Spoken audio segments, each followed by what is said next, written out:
तुम होश में आओ, होश में आओ, होश में आओ, मोदी तो होश में आओ, होश में आओ, मोदी सा होश में आओ, होश में आओ, होश में आओ। प्रवर्तन निदेशालय यानी ईडी द्वारा राहुल गांधी से की जा रही पूछताछ से नाराज कांग्रेस के नेताओं ने शुक्रवार को बरेली के दामोदर पार्क में विरोध प्रदर्शन किया। उन्होंने बीजेपी सरकार पर निशाना साधते हुए विपक्ष को केंद्रीय एजेंसी द्वारा प्रताड़ित करने का आरोप लगाया। दामोदर पार्क में कांग्रेस के जिलाध्यक्ष मिर्जा अशफाक सकलैनी के नेतृत्व में यह विरोध प्रदर्शन किया गया। इस मौके पर जिलाध्यक्ष अशफाक सकलैनी ने कहा कि बिना वजह ईडी का प्रयोग करके किसी भी विपक्षी दल के नेता को फंसाने की कोशिश करती है सरकार का ये रवैया चलता रहा तो कांग्रेस का कार्यकर्ता सड़क पर उतरकर संघर्ष करेगा और जेल भरो आंदोलन भी अगर करना पड़ा तो वो भी किया जाएगा। इस मौके पर प्रवक्ता पंडित राज शर्मा ने कहा कि ये सरकार गलत परिपाटी डालने की कोशिश कर रही है। इस मौके पर जिला उपाध्यक्ष दिनेश दद्दा, पूर्व महानगर अध्यक्ष Kasim Kashmiri, Amjad Salim, advocate Junaid Hasan, advocate doctor Mehndi Hasan, Ziaur Rahman, Qamruddin Saifi, Dattaram, Gulfam, Surya Gandhi, Sardar Khan, कई पदाधिकारी मौजूद रहे। आप सब लोग जानते हैं लगातार जिस तरीके से ईडी विपक्ष के नेताओं को अपने कहीं ना कहीं भारत सरकार के इशारे पर गलत तरीके से उनका उत्पीड़न करने का और ईडी का दुरुपयोग करने जा रहा। हमारे नेता आदरणीय राहुल गांधी जी को लगातार आपने देखा कि 3 दिन से लगातार उनको बुलाया जा रहा है और ईडी समन भेजकर जो संपत्ति कांग्रेस पार्टी की संपत्ति है, जिस अखबार ने देश की आज़ादी की लड़ाई के समय में भी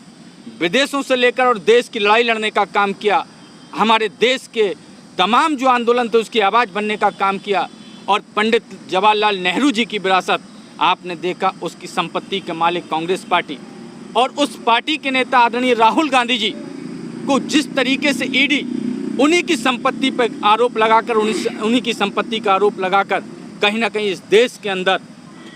ईडी कहीं ना कहीं अपने आप को दुरुपयोग कर रहा है और तमाम विपक्षी लोगों की आवाज़ को दबाने का प्रयास किया जा रहा है। जब कोई कांग्रेस का नेता हो या कोई भी विपक्ष का नेता हो भारत सरकार के खिलाफ जनहित के मुद्दों को लेकर आवाज़ उठाने का काम करता है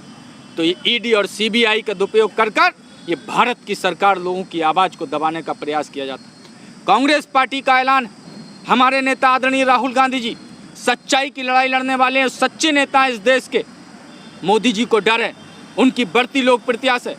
देखा कि उन्होंने बेरोजगारी का मुद्दा उठाया और महंगाई के मुद्दे तमाम संसद से लेकर सड़क पर उठाने का काम किया। इसी के डर से उन्होंने ईडी का कहीं ना कहीं उपयोग करके उनको कहीं ना कहीं आवाज़ को दबाने का प्रयास किया है। राहुल गांधी जी के साथ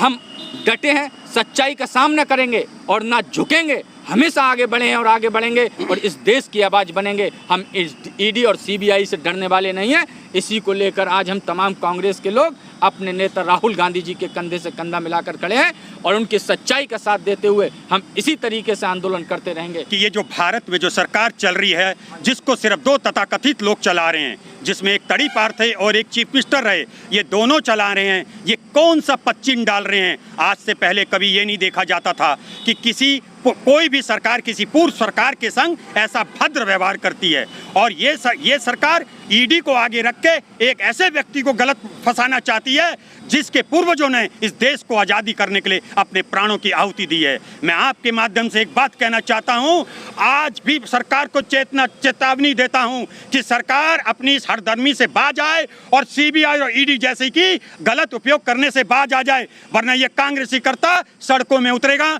और यकीनन है कि इस सरकार को उखाड़ फेंकेगा। और मैं जनता से भी आह्वान करना चाहता हूं कि अब भी इस वक्त सुधरने का मौका है, इस सरकार को गिराने का मौका है, वरना यह सरकार इस देश की आर्मी को भी बेच देगी। इससे ज्यादा घिनौना कार्य किसी सरकार ने ना किया था, ना कभी भविष्य में कोई करे।